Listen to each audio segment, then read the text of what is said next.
empreender, capacidade de criar, realizar novos projetos, serviços e negócios, mudanças que envolvem inovações e também riscos.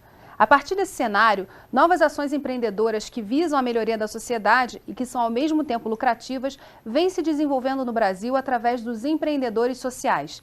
Esse é o tema do Rio em Foco, que começa agora.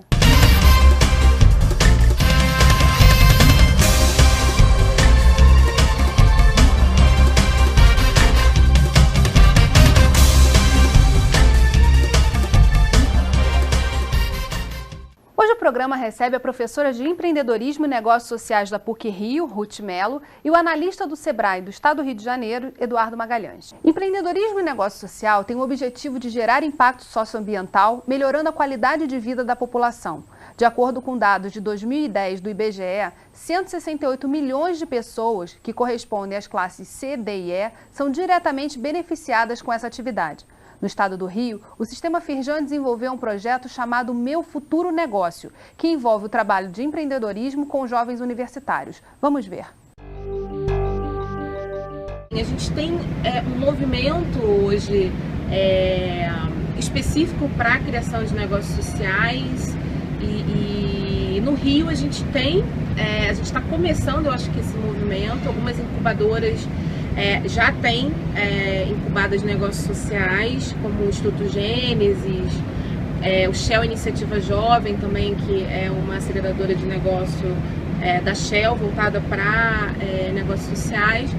E a gente aqui na Firjan, através do Instituto Evaldo Lodge, a gente tem um curso que se chama Meu Futuro Negócio, é um curso para acelerar ideias de universitários, na PUC e na UFRJ, e desse curso a gente já está na 4ª edição, a gente vai começar agora a 4ª edição, e desse curso tem saído ideias de negócios sociais que a gente tem incubado na COP e no Instituto Gênesis e que estão caminhando, ou seja, esses negócios estão sendo formatados para que um dia eles possam ser consistentes, enfim, possam ser investidos por um fundo de capital. Hoje estima que existem 250 milhões de reais de fundos para investir em negócios sociais no Brasil. Então é um campo muito fértil, por isso que negócio social tem se falado tanto, né, de negócio social, porque os investidores querem colocar dinheiro em negócios sociais. Porque eles têm um poder de escalabilidade grande, ou seja, são negócios que vão extrapolar o Brasil, vão resolver problemas do mundo, porque esse é um grande desafio hoje no Brasil. Existem vários para o negócio social, né? Mas um deles é esse, como a gente consegue trabalhar em rede, como a gente consegue juntar o setor público com os fundos de investimento, com os empreendedores sociais, para que se possa construir uma política para estimular isso no Brasil. Então, a falta dessa rede, desse canal de comunicação existe e é muito importante. O que é, para os nossos telespectadores conhecerem um pouquinho mais, negócio social? Qual a diferença dele para um negócio usual, comum? Então, Geisa, negócios sociais ele vem se diferenciando do terceiro setor, que são os empreendimentos de empreendedorismo social, por exemplo, que a gente pode conceber assim, né? Então, os negócios sociais seriam o setor 2,5, que é entre o segundo setor e o terceiro setor. São as empresas que nasceram como empresas, mas que visam também ao impacto social. São empresas híbridas, que buscam tanto a lucratividade quanto ao impacto social e ambiental positivo. Que não tem a ver só com o discurso, né? Na verdade, é uma prática, como você muda a vida das pessoas com aquele negócio. É isso? É isso. O desafio é colocar na mesma medida de preocupação o resultado que você precisa ter para tornar aquele negócio sustentável e o impacto que você vai estar causando, né, com aquela iniciativa que é uma iniciativa comercial, que é a que se propõe aos negócios sociais. São iniciativas comerciais, mas que têm uma preocupação de causar um impacto positivo na sociedade, em classes mais baixas. Essa é uma tendência do mundo? Eu acredito que sim, né, Eduardo, porque os mecanismos de mercado ajudam muito os empreendimentos sociais nesse sentido. Então, os negócios sociais, eles vêm com o dinamismo de uma empresa. Então, o lucro é o combustível para ele crescer mais em escala e naquele impacto local, setorial que ele também se pretende. Com certeza. Em países em desenvolvimento como o Brasil, a gente pode citar o exemplo da Índia, já existe um ecossistema mais pulsante, né? Até em termos de valores e de existência de fundos de investimento específicos para isso.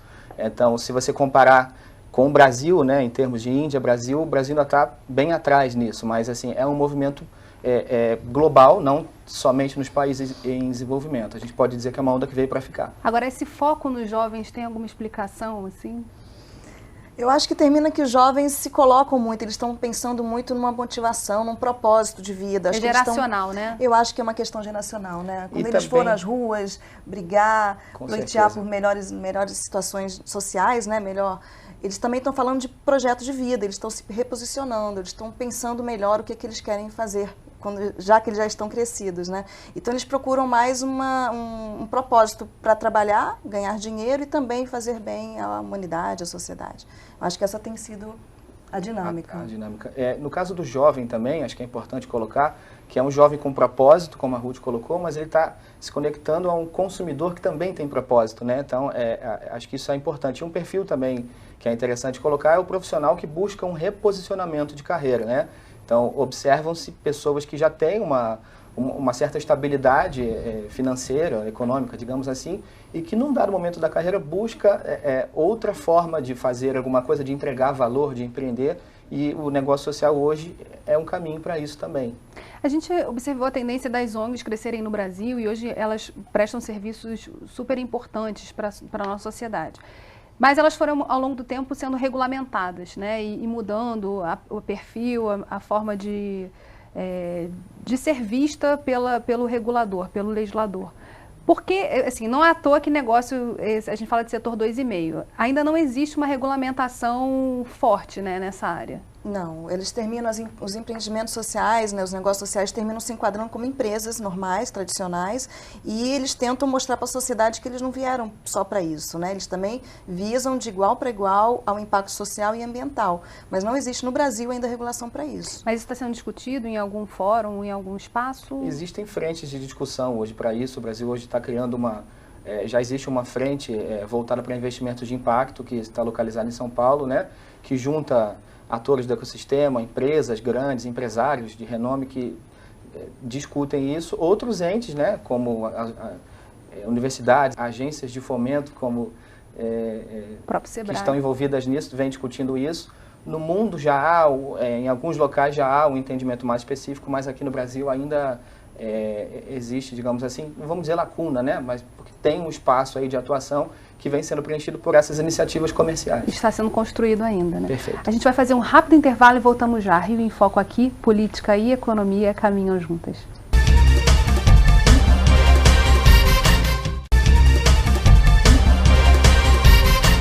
O Rio em Foco recebe Ruth Mello e Eduardo Magalhães. Encontrar soluções inovadoras para questões sociais é o grande desafio dos empreendedores que buscam mais do que um retorno financeiro. Eles procuram resolver problemas de uma comunidade específica ou do meio ambiente de uma maneira sustentável. É o caso do Luiz Nascimento, do Cinema Nosso, e do Guilherme Sucupira, do Grupo do Parque. Vamos ver. O Cinema Nosso começou em 2000, ainda naquele momento não era Cinema Nosso ainda, era um grupo de atores que foi fazer um filme que foi Cidade de Deus. E a gente sentiu a necessidade de, para além da escola, criar um espaço de produção. Aí nasceu a Jabuti Filmes, que é a produtora, isso em 2007 já, bem recente, né? E a gente começou a produzir mesmo longa-metragem. E hoje, por exemplo, a produtora se tornou uma patrocinadora dessa organização, né? Ela se dá como um negócio social, né? Ela é desenhado dessa maneira, mas na verdade, juridicamente, a gente não pode dizer, nós não podemos dizer que somos um negócio social, porque a legislação brasileira ela não tem em nenhum lugar dizendo que o negócio social é algo que tem um lugar definido para ele, né? E que está entre uma ONG e uma limitada, não. Nós somos uma limitada e uma ONG. Então a ONG cuida da parte de formação e a limitada cuida de toda essa parte de produção, de eventos, etc. Hoje a gente tem na Prefeitura do Rio, né, na Secretaria de Cultura, nessa gestão do prefeito Eduardo Paes, que talvez seja a gestão que mais tem investido em cultura na história dessa cidade, e na Petrobras os nossos maiores parceiros, né, os nossos maiores financiadores e quem acredita mesmo nesse processo que nós estamos construindo aqui no Rio de Janeiro, de formar jovens que vêm da periferia, né, que vêm desde os nossos primeiros processos de formação lá na base, né, de uma formação vocacional que a gente chama.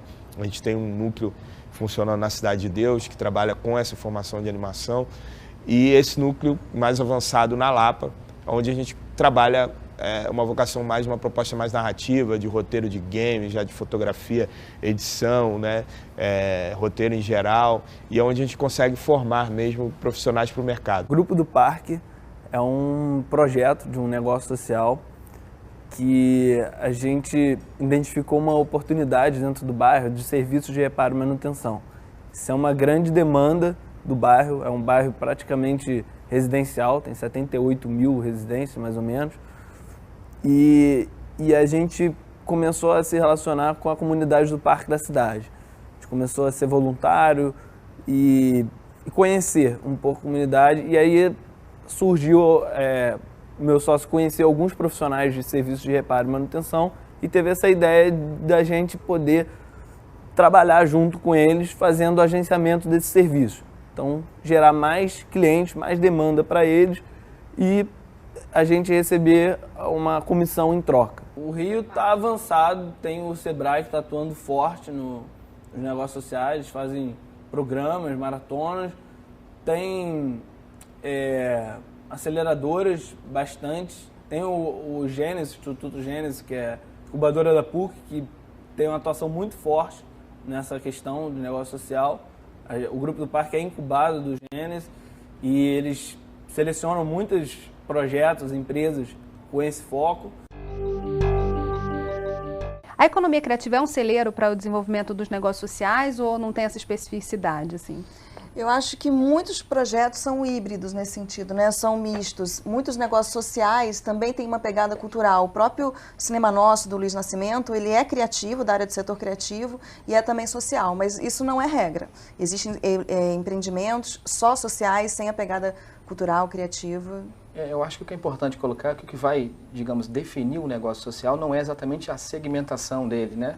Mas é o propósito que ele tem. Então, na medida em que a economia criativa pode ter um negócio perfeitamente caracterizado como um negócio social, você vai ter outros segmentos de negócio que também, a gente pode citar, por exemplo, saúde, educação, moda em alguns casos, né, serviços de um modo geral. Então, o que vai definir é o propósito, né, e como medir esse impacto positivo. Então, isso é que vai dar a tônica do negócio social como um todo. Essa ideia do impacto, ela já tem que estar lá no início, quando se pensa em fazer um projeto como esse, né? Um propósito. Tem que dizer que também quer ter rentabilidade, mas tem que fazer o impacto socioambiental. Ela tem que estar explícito isso. Mas quantificável, né? Porque a questão de você pensar, quero fazer um negócio para mudar o mundo, mas tem que ser palpável. Claro. Acho que a grande questão é assim, além das métricas, né, tradicionais que todo e qualquer negócio vai precisar ter, né, vamos pensar nas duas mais simples, né, receita e despesa. Então, basicamente, lá atrás, o ideal é que você tenha o desenho desse impacto que você quer causar. Então, o que se costuma dizer em negócio social é o seguinte, que o impacto não é quantas pessoas você atinge com aquilo, mas o que você muda de fato na qualidade de vida daquelas pessoas. Então, um exemplo hoje, no mundo, que é muito conhecido, né, de um iogurte famoso, um case que todo mundo conhece. A questão não é quantas crianças consumiram o iogurte naquela região, mas qual a melhoria dos índices nutricionais que elas tiveram a partir daquele consumo, né? Então, acho que passa um pouco por isso, e o desafio também, né, é que cada negócio vai ter um desenho específico para isso, e talvez seja o maior desafio, que é o que vai caracterizá-lo de fato como um negócio social, é esse impacto medido. Agora, no primeiro bloco, a gente viu que, apesar de não ser regulamentado ainda, já existem fundos para financiar esse negócio social. E como acessar esses fundos, se você não é uma empresa como outra, enfim? Os fundos hoje, eles ainda estão buscando empresas com um potencial mais alto de escala, digamos assim, né? Então, o que se busca também hoje é construir espaço aqui na base para que mais iniciativas surjam e possam avançar, né, para chegar num patamar em que esse ecossistema, né, na parte que toca ali os fundos, consiga absorvê-los, né? São os fundos de alto impacto, né? E são muito poucos no Brasil, a gente conta na mão quando são já dispostos a investir em negócios sociais. Mas tem fundos de outros países também olhando para o Brasil? Também que estão aqui. Tem aceleradoras, né, que são incubam e também põem dinheiro neles e querem rentabilidade. Então, aceleradoras e fundos de alto impacto atuam e apoiam, têm apoiado esse setor no Brasil de forma cada vez crescente, mas ainda muito incipiente. E eles ajudam muito, né? Esse desafio das métricas é igual ao desafio que as ONGs do terceiro setor se defrontaram desde sempre, né? Que é basicamente o quantitativo que o Eduardo falou, questões de métricas de faturamento, de público direto atingido, mas mais que isso, né? Como é que você mede quanto que aquela população lá da Índia, com esse case do Bangladesh Danone, né? Do Grameen Danone, como é que elas melhoraram o combate à desnutrição infantil, né? Então, e como é que eles fizeram envolvimento com os microempreendedores de produção de leite e empregaram as mulheres mendigas das ruas, sabe? E fizeram uma cadeia produtiva de valor. Sim. Então, você consegue medir se as pessoas melhoraram o peso. Mas aí, uma dúvida que surge, que também a gente começou a falar, passando no primeiro bloco, é a questão da relação com o governo. Como é que esses negócios se relacionam hoje com os governos? Existe uma simpatia, né, pela causa, pelo negócio, pelo propósito que o negócio envolve, né? Mas, como falamos, não existe um marco legal específico que defina ou que consiga propiciar um espaço ainda, né, mais robusto de atuação para esses negócios. Se me permite, o Fernando Fernandes, da Saúde, que é um dos grandes cases aqui no Brasil, né, ele comenta que o governo não só não ajudou muito ele, como ele também atrapalhou. O que ele fez? Ele mapeou o SUS no Brasil inteiro, começou por São Paulo, e ele batia na porta de secretarias, de órgãos públicos de saúde e pedia só a quantidade de remédio que chegava, a periodicidade, que tipo de exames, que máquinas estavam funcionando para ele colocar dentro da plataforma do Saúde. E as empresas, e o Estado tinha medo, em alguns momentos, de falar com empresas, porque geralmente tem toda uma regulamentação, ele tem medo de só abrir as portas e dizer o que está acontecendo, que é uma informação pública, né? E às vezes também ele tinha receio de mostrar fragilidade, o governo tinha receio de mostrar fragilidade, a omissão em algum sentido, então fechavam as portas. E ele enfrentou tudo isso e mapeou o Brasil inteiro. Por outro lado, existem também negócios que já conseguem, né, fazer transações comerciais com o governo. Eu posso citar um case que é uma empresa chamada Outdoor Social, que o business dela é vender propaganda, né, em anúncios que ficam em regiões de comunidade, né? Então, esse anúncio ele fica nas paredes das casas das pessoas, então o negócio tem toda uma preocupação de engajamento, então a pessoa que está cedendo a sua parede recebe um valor para isso, é inserida nessa cadeia de valor e também é uma multiplicadora daquela campanha que está acontecendo. Então isso pode acontecer em regiões onde seja mais difícil uma agência de comunicação tradicional chegar. Então é um foco específico que ela tem na classe CDE, propiciando, né, renda e inserção dessas pessoas. A gente vai continuar conversando sobre isso no próximo bloco. É só um minutinho, não sai daí. Rio em Foco aqui, política e economia caminham juntas.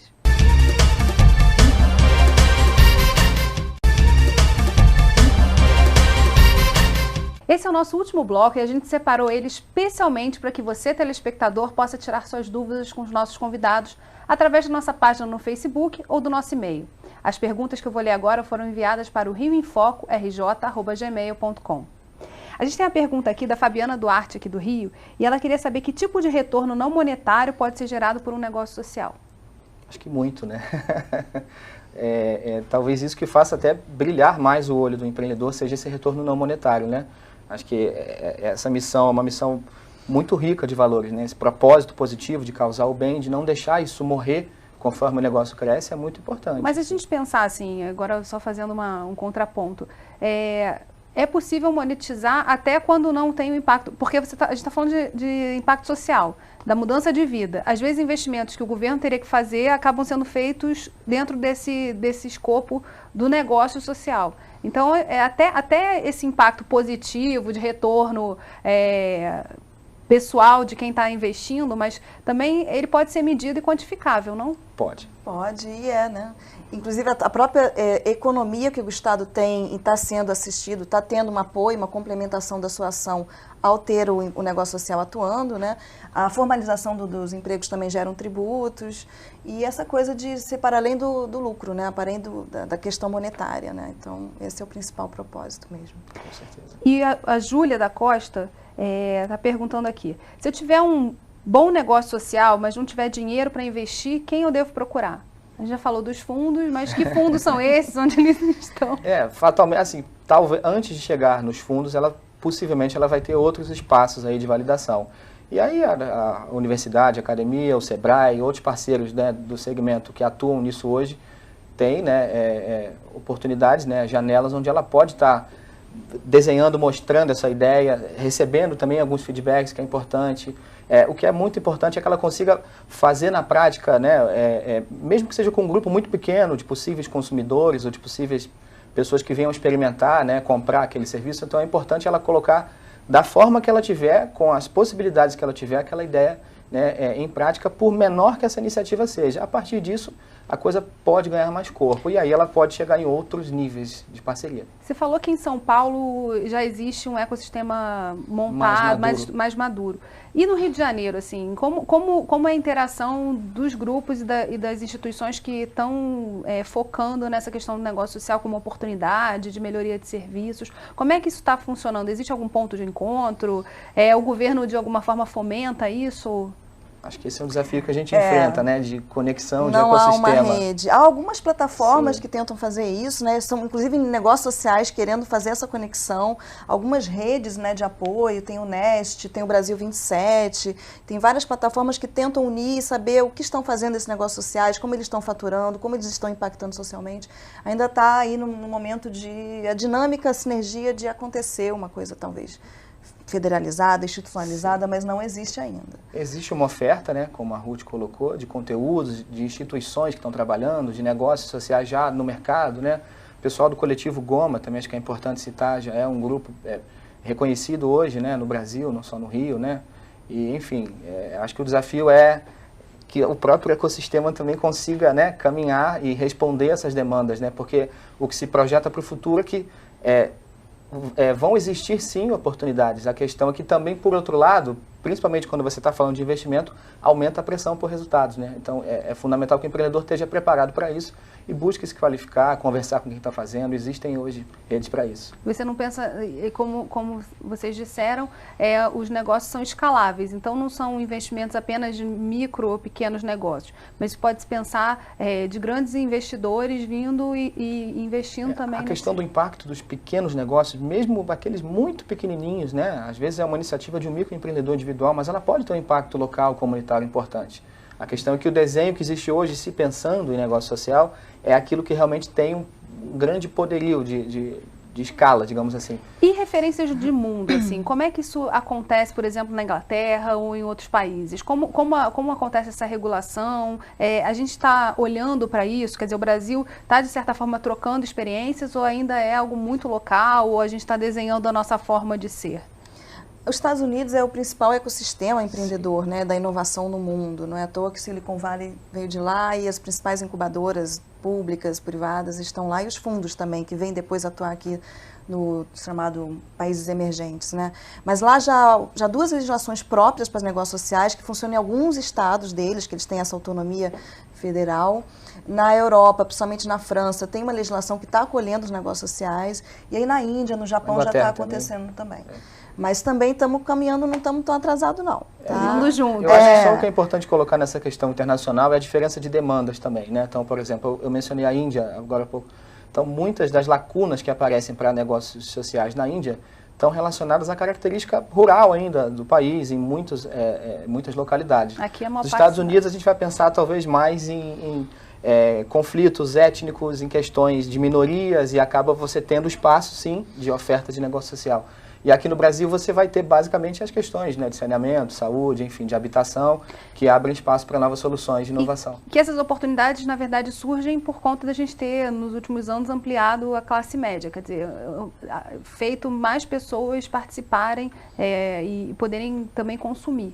Esse consumidor emergente foi determinante, né, para a importância, emergência do próprio conceito de negócios sociais aqui no Brasil, né? A classe CDE, 40 milhões ascenderam e estão querendo qualidade nos seus serviços, produtos, né? E estão querendo também melhorar de quem ficou. Agora, de que forma esses negócios sociais podem vir, na opinião dos senhores, e aí para a gente fechar o nosso programa, podem vir a mudar também o jeito de se fazer o negócio, o business as usual que a gente conhece hoje no país e no mundo? Eu acho que tem sido reposicionamento, né? Acho que tanto o consumidor está sendo mais consciente, tem todas as redes de fair trade aí, de comércio justo crescendo. Então o consumidor está querendo conhecer da cadeia produtiva, saber se aquele produto está impactando positivamente para o meio ambiente, para as crianças, para o entorno. Então, eu acho que é algo que veio para ficar, essa vertência, essa dinâmica, o conceito dos negócios sociais. E há muito reposicionamento de empresas que já estão atuando há um tempo e se colocando como negócio social. É aquela mudança da base para o topo, né? Qualidade, nivelar por cima. E aí cabe a gente também, acho que enfatizar, complementando o que a Ruth colocou, essa questão da empatia, né? A necessidade de quem está pensando novas soluções de negócio para esse público, tentar dialogar com esse público, né? Tentar, se possível, colocar ele na cadeia de valor desse negócio, como um possível sócio, um possível fornecedor, pensar nele dessa forma e não simplesmente como massa de consumo, né? Acho que o grande desafio é esse, para que você tenha soluções mais adequadas e consiga ter produtos mais efetivos. É o foco no consumidor e num produto muito mais customizado, direcionado a ele, que ele entenda que é para ele, que não é para todo mundo. Né? É um consumidor engajado, então é isso que se projeta, né? Que já se observa. Bem, infelizmente, nosso programa chegou ao fim. Obrigada, Ruth. Obrigada, Eduardo. E obrigada a você que ficou com a gente até agora. O Rio em Foco quer saber a sua opinião. Escreve pra gente. Tem algum assunto que você queira ver discutido aqui? Envie sua sugestão para o e-mail rioemfocorj@gmail.com. E se você gostou desse programa, pode assisti-lo novamente no site www.rioemfoco.rj.gov.br ou pelo www.tvalerj.tv. TV Alerj, o canal do povo fluminense. Até a próxima.